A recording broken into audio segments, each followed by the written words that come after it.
अब बात करते हैं उत्तर प्रदेश की। यूपी में कथावाचकों की पिटाई को लेकर जो कंट्रोवर्सी हुई है, उसमें आज अखिलेश यादव ने आचार्य धीरेन्द्र शास्त्री को भी लपेट लिया। अखिलेश यादव ने कहा कि इटावा में जिन कथावाचकों की पिटाई की गई थी, उससे जाति संघर्ष शुरू हो सकता था। उन्होंने लखनऊ में कथावाचकों का सम्मान करके जातियों के नाम पर लगी आग में पानी डाला था।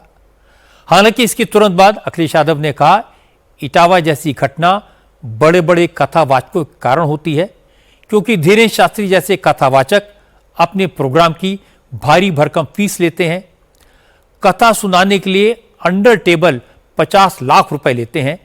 इसीलिए लोग सस्ते में कथा सुनाने वालों को उनकी जाति के बारे में जानते हुए भी बुलाते हैं और कभी कभी इटावा जैसी घटना हो जाती है।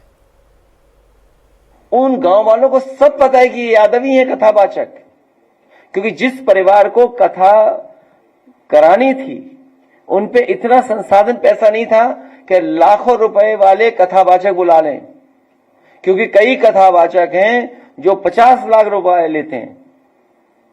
कोई किसी की हैसियत है कि धीरेन्द्र शास्त्री को बुला ले अपने घर कथा के लिए? कोई अंडर टेबल लेगा वो बाबा पैसे? आप पता करवा लीजिए, अंडर टेबल नहीं लेते हैं वो धीरेन्द्र शास्त्री। क्या कथावाचक की पता कितनी कीमत होगी उनकी? फ्री थोड़े नहीं। तो ये यादव लोग कथा कहते, तो कथा तो हर समाज के लोग कह रहे हैं। बड़ी संख्या में जो गैर बरादरियां हैं, सब बरादरी करती कथा। तो क्योंकि ये परिवार गरीब था तो इन्हें सस्ते में कथावाचक मिल गए, वो हमारे समाज के। विवाद बढ़े नहीं, झगड़ा बढ़े नहीं, इसलिए मैंने उन्हें बुला करके यहां सम्मान कर दिया। हम कभी समाजवादी लोग जातिवादी नहीं हो सकते, लेकिन हम पीढ़ीवादी हैं थोड़े, और भारतीय जनता पार्टी जितना कहेगी हम उतना पीढ़ीवादी हो जाएंगे। भारतीय जनता पार्टी जितना प्लांट करेगी हमारे खिलाफ, हम उतने ही पीढ़ीवादी हैं, बस याद रखें वो लोग। पंडित धीरेन्द्र शास्त्री ने भी अखिलेश को जवाब देने में देर नहीं की। मुंबई के कार्यक्रम में बाबा बागेश्वर ने कहा, कुछ लोग हिंदुओं को जातियों में बांटने की साजिश कर रहे हैं, ऐसे लोगों से सावधान रहने की जरूरत है। हालांकि इटावा में कथावाचकों की पिटाई को धीरेन्द्र शास्त्री ने गलत बताया था और फिर यह भी कहा कि किसी को अपनी जाति छुपाकर कथा नहीं करनी चाहिए कि भगवान के साथ फ्रॉड है। कई जगह पर जातियों के नाम पर, जातिवाद के नाम पर किसी कथावाचक का सिर की चोटी काटी गई।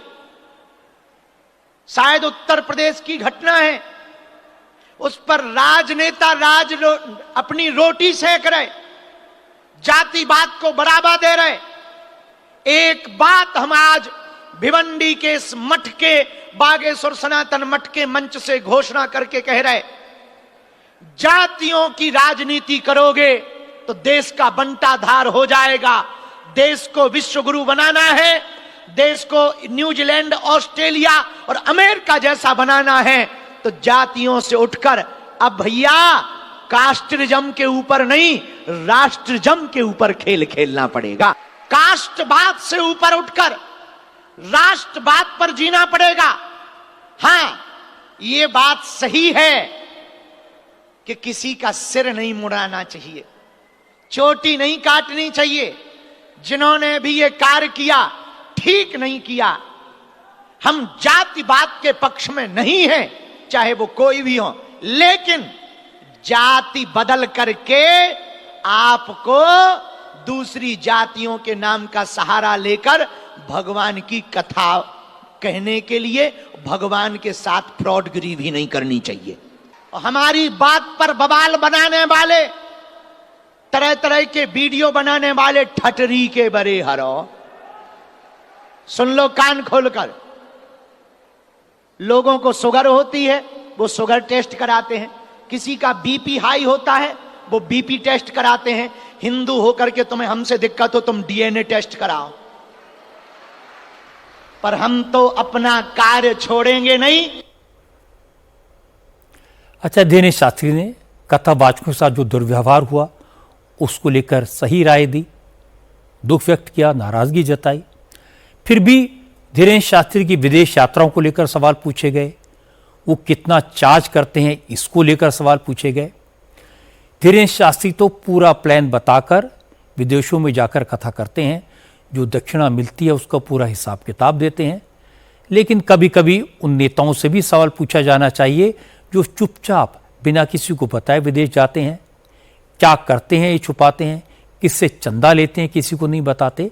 कभी कभी उनसे भी हिसाब मांगना चाहिए।